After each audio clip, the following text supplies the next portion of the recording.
POSCO's stock price is up 30% in the last year, and with a 3.85% dividend yield, their returns are crushing the S&P 500. But not for the reasons that you might think. We're analyzing POSCO Holdings stock ticker PKX to see if its market price is a fair value. We're using the Select 6 analysis to look at the most telling financial metrics before estimating an intrinsic value for POSCO. Then we're giving a final rating to the business. Before we get into these valuable metrics, let's understand POSCO's stock performance.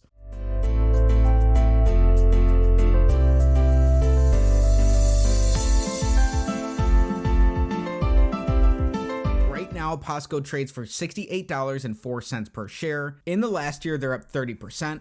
Over the last 5 years, POSCO's stock price is actually down 18%. Over 10 years, their stock price is up only 3% overall. Going back prior to the global financial crisis, POSCO's stock price is up 45%. They're compounding at 2% annually. Keep in mind that their average dividend yield throughout this time is in addition to these returns. POSCO's trading $12 below their 52-week high. The company's up about $30 from their 52-week low. POSCO's a large business. They have a 27 trillion won market cap, which is around 23 billion US dollars. But what else should we know about the business? POSCO was a longtime position in Charlie Munger's daily journal portfolio, likely due to advice from the Lake legend Lou Simpson. It should be noted POSCO's no longer in Daily Journal stock portfolio as Charlie Munger sold out of the business. POSCO is a holding company and operates through its subsidiaries. The company's operating segments are its steel segment, which includes the production and sale of steel products, and its green infrastructure business, which includes the provision of infrastructure and related services. This green infrastructure segment is divided into 3 operations. They're trading, construction, and green materials and energy.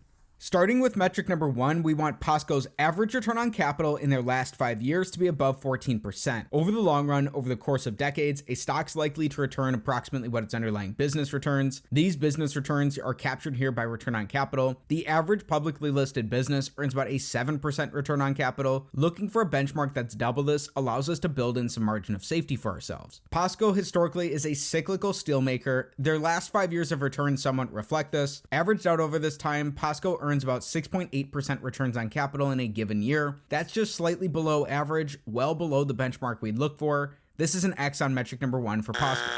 Metric number 2, we're looking at the company's growth. We want to see growth in their 5-year growth in their revenues, net incomes, and free cash flows. This metric's all or nothing. All 3 have to be up for this to be a check. We're also including their last 12 months worth of numbers. During this time, POSCO's grown their revenues by 15%. Their net incomes are up by 64%. However, the business's free cash flows are down over this time. They've shrunk by nearly 2/3. As the business has significantly increased their capital expenditures, this could unfairly penalize the business if they're investing in growth CapEx. That's something to learn more about as you'd figure out what a maintenance CapEx level for the business is. Because their free cash flows are down, however, this is an X on metric number 2.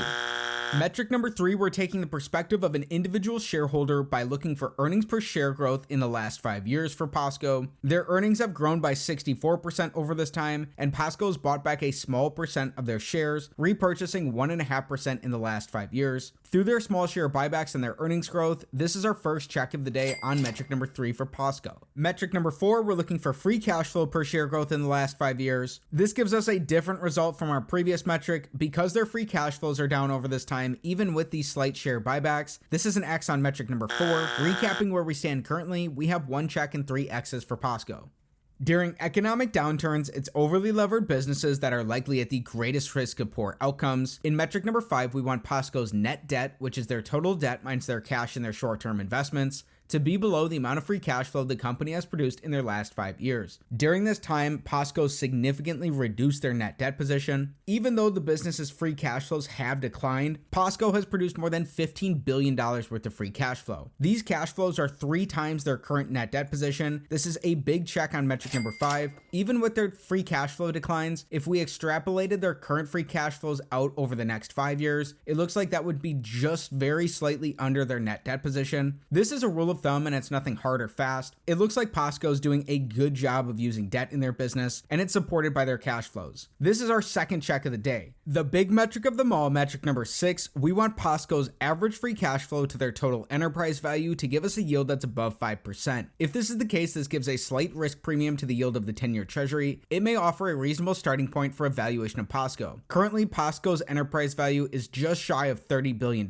This takes into account both their net debt position and their market cap, giving a perspective of POSCO similar to it being a private business. As we learned in the last 5 years, POSCO's produced $15 billion worth of free cash flow, meaning they produce about $3 billion worth of free cash flow in an average year. When that's divided by their nearly $30 billion total enterprise value, we get about a 10% average free cash flow to enterprise value yield. POSCO produced about $1 billion worth of free cash flow in their last 12 months. When that's divided by their enterprise value, that gives about a 3.3% current free cash flow to enterprise value yield. Those are split on either side of the slight risk premium we'd be seeking. However, because free cash flows can vary year to year, we're taking a historical average here. This is a check on metric number 6. It doesn't mean you run out and go buy the business. There's still work to do. We also want to come to a more concrete estimate of POSCO's intrinsic value. Everything we've discussed so far is important, but there's something missing that in my opinion is the main reason to analyze POSCO, which takes us on to using a discounted cash flow model to come to an estimate of their fair stock price. A DCF model is based off the predictability of a company's free cash flows. Like any model in any discipline, its outputs are sensitive to its inputs. Starting with an average of POSCO's 3-year free cash flows, then using historical assumptions to grow these into the future, it's up to you to do your own homework here. Assuming their 3-year average free cash flows grow at a rate of 3% annually for the next 10 years, then assuming this declines to growing at 2% annually for the 10 years from there, we won't be adding in the company's tangible book value, as that's partially skewed based off this being an ADR listing. If we were seeking a 15% rate of return, which is the rate of return Warren Buffett's looking for from his investments, in addition to his margin of safety requirements, from today's valuations, it looks like an estimate of POSCO's fair stock price is around $61.50 per share. That's down just $7 from their current stock price. There are key factors to be mindful of. POSCO has had a low degree of business predictability in its past. That could also be the case going into the future. The company's dividend yield would already be included in this 15% discount rate. Because this is an ADR listing, there can be differences in how their data is represented, so you want to go to the source and verify for yourself. Most importantly, this analysis is not financial advice. It's not a buy or sell recommendation of any security. Consult with a financial advisor before making any investment decision. In just a moment, we'll give our final rating to POSCO, but we have to address something first. We've focused a lot on the numbers, but what about the qualitative aspects of the business?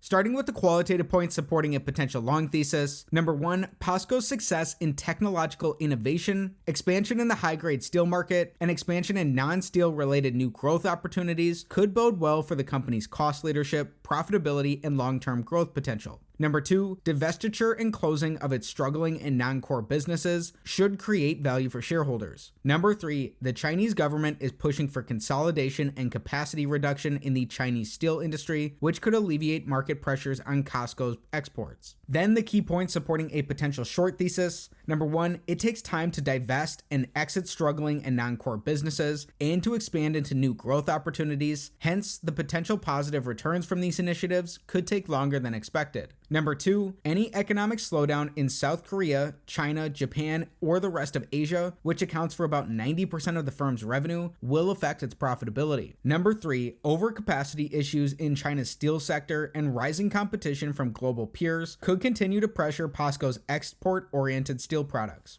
There you have it for a balanced perspective of some of the company's qualitative aspects. Now it's time for a rating. In analyzing POSCO Holdings, stock ticker PKX, we learned the company earns about average returns on capital. They've grown their revenues and their net incomes and slightly bought back some shares, but their free cash flows are down in the last 5 years due to large increases in their capex. This could be maintenance or growth focused. You'd have to dig in and understand what a maintenance capex level is for the business. Even with their declines in their cash flows, it looks like the company easily supports their net debt position. While their average and current free cash flow to enterprise value yields were split on either side of the yield of that risk premium we'd be seeking, their average yield was nearly 10%. That's 3 times better than the yield of the 10-year treasury right now. It's worth reiterating this analysis is not financial advice. When performing our discounted cash flow analysis, if you've done the work and you believe those historical growth assumptions, from today's valuations, if you are seeking a 15% rate of return, an estimate of POSCO's fair intrinsic value is around $61.50 per share. With all the factors of our analysis combined, POSCO looks like a strong candidate for further research. Of note is that POSCO is a former holding of the late great Lou Simpson, and it could have some cost advantages in the steel industry. If you enjoyed today's video, please be sure to like the video, subscribe to the channel for more stock analysis videos, comment down below what business you want me to look at next. Thanks for learning about POSCO with me, and have a great day.